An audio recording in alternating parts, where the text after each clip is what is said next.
My name is Anna. I'm 32 years old, and I've been working as a nurse at My name is Anna. in Berlin I'm 32 for the years past old, 10 years. and I've been So I working as a told you nurse 3 years at ago Charité that I Hospital was in an atheist. Berlin for the I won't past laugh in your 10 face. years. I was an If you had atheist, told me 2 not years just ago someone who that didn't go I to would become church. Muslim, I'm I would a have real laughed in your atheist. face. I believed I was an religion was atheist, nothing more not than just an someone who ancient didn't go to superstition. church. I mean a I real knew atheist. humanity I needed to believed leave religion was behind. nothing more than ancient superstition, something humanity needed to leave behind. I grew up in a typical German family. My parents never talked about God.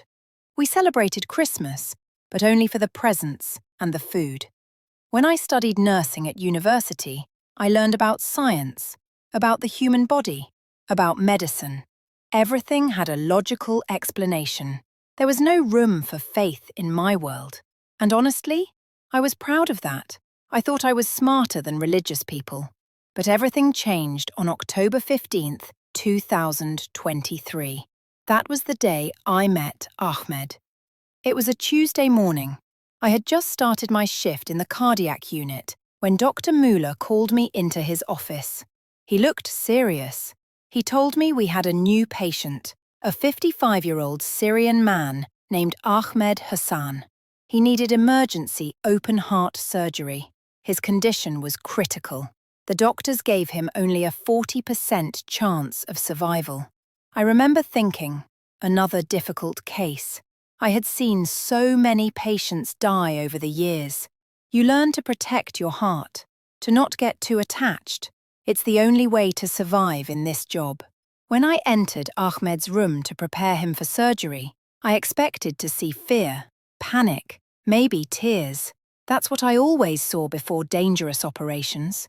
But Ahmed was different. He was sitting on his bed, completely calm, with this peaceful smile on his face. His wife was sitting next to him holding his hand. They were speaking in Arabic, and even though I couldn't understand the words, I could feel the warmth between them. I started checking his vital signs, explaining the procedure in English. Ahmed listened carefully and nodded. Then he looked at me with these kind eyes and said, "Thank you for taking care of me, Sister Anna. Whatever happens, it's in Allah's hands now." I was confused. "Aren't you scared?" I asked him. "The surgery is very dangerous. You understand that, right?" He smiled again. "Of course I understand. But I have complete trust in Allah. If He has written that I will survive, then I will survive. And if my time has come, then I will return to Him. And that is even better for me. Either way, I am at peace." I didn't know what to say. In 10 years of nursing, I had never seen anyone so calm before such a risky surgery. Most patients were terrified. Some cried, some got angry. But Ahmed? He was genuinely peaceful. It made no sense to me. 1 hour before the surgery, I went back to his room to give him the pre-operation medication. When I opened the door, I saw something that stopped me in my tracks. Ahmed was standing on a small prayer mat, bowing down, his forehead touching the ground. He was praying. His wife was sitting quietly, watching him with tears in her eyes. But they were tears of peace, not sadness. I stood there frozen, watching him.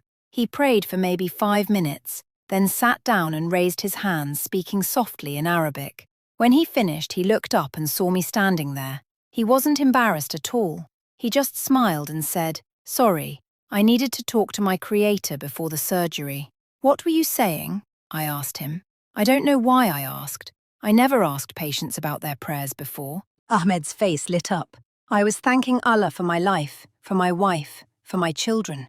I was asking him to guide the doctor's hands during the surgery, and I was asking him to forgive my sins and to accept me if this is my last day. "You were thanking God, even though you might die today?" I couldn't hide my shock. "Sister Anna," he said gently, "every breath is a gift from Allah. I have lived 55 beautiful years. I have a loving wife, 3 wonderful children, and I have faith in my heart. If I die today, I die grateful. And if I live, I will have more time to worship my Creator and serve His creation. How can I not be thankful?" I had no answer. I gave him the medication and left the room, but his words stayed with me. They disturbed something deep inside me. All my life, I had believed that religious people were weak, that they used God as a crutch because they couldn't face reality. But Ahmed wasn't weak. He was facing death with more courage than I had ever seen. The surgery lasted 7 hours. I wasn't in the operating room, but I kept checking the status updates. At hour 5, there were complications. Ahmed's heart stopped for 2 minutes. The surgical team had to resuscitate him. I found myself thinking about him, hoping he would survive. I told myself it was just professional concern, but deep down, I knew it was more than that. At 11:47 p.m., Dr. Muller came out of the operating room. He looked exhausted, but relieved. "He made it," he said. "I don't know how, but he made it.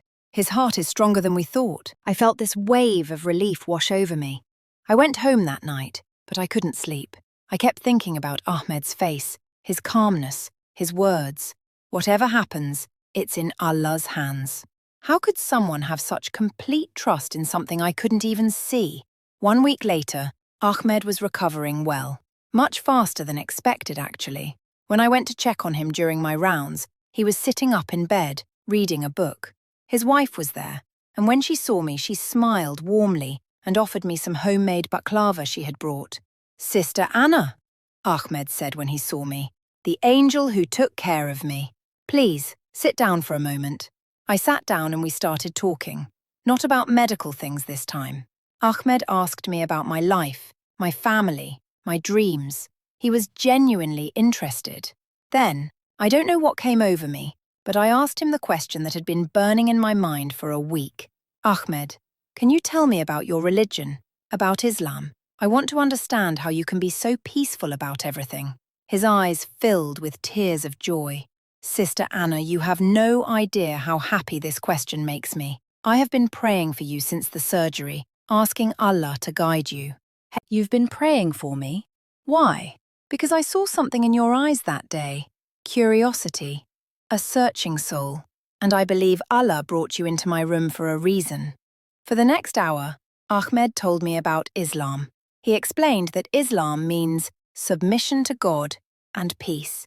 He told me about the 5 pillars, about prayer, about the belief that there is only one God who created everything. He explained that Muslims believe in all the prophets, including Jesus and Moses, but that Muhammad was the final messenger. But what really struck me was when he talked about the purpose of life. "Sister Anna, we believe that this life is a test. We are here to worship Allah, to do good deeds, to help others, and to prepare for the eternal life after death. Every hardship, every joy, every moment is part of Allah's plan for us. That's why I wasn't afraid before the surgery, because I know that Allah is the most wise, the most merciful.